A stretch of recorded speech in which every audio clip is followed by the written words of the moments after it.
Mes bijom ne pačios mirties, bet skausmo. Bijom patirti skausmą, bijom patirti siaubą ir visus negatyvius jausmus. Tai mus labiausiai gąsdina. Bet pats mirties momentas tai yra perėjimas, paprasčiausiai perėjimas į paralelinę realybę. Tų realybių paralelinių yra be galo daug.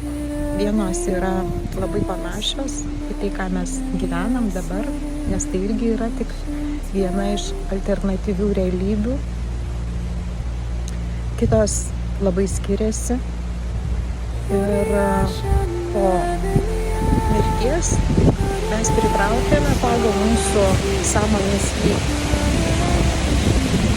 Tai yra tarsi įeinam į kambarį, į klasę, kuriai mes esame pasiruošę.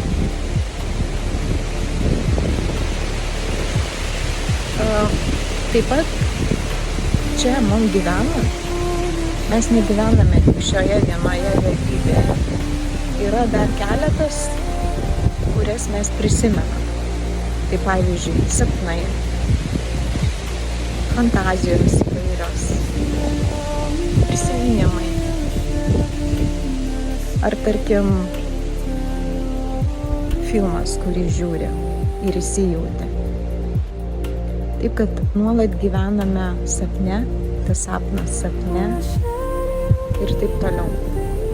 Aš anksčiau galvojau, kad mūsų visų paskirtis yra ateiti čia ir pripildyti šią realybę šviesos, padaryti žemę šviesesnę, geresnę gyventi, bet pasirodo yra šiek tiek kitaip.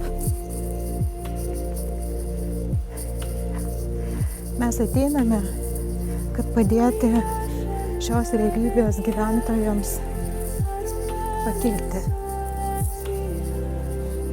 neužstrigti čia, pakilti į šviesesnius planus. Tai yra daroma tam, kad kiek įmanoma mažiau čia liktų žemų vibracijų būtybių.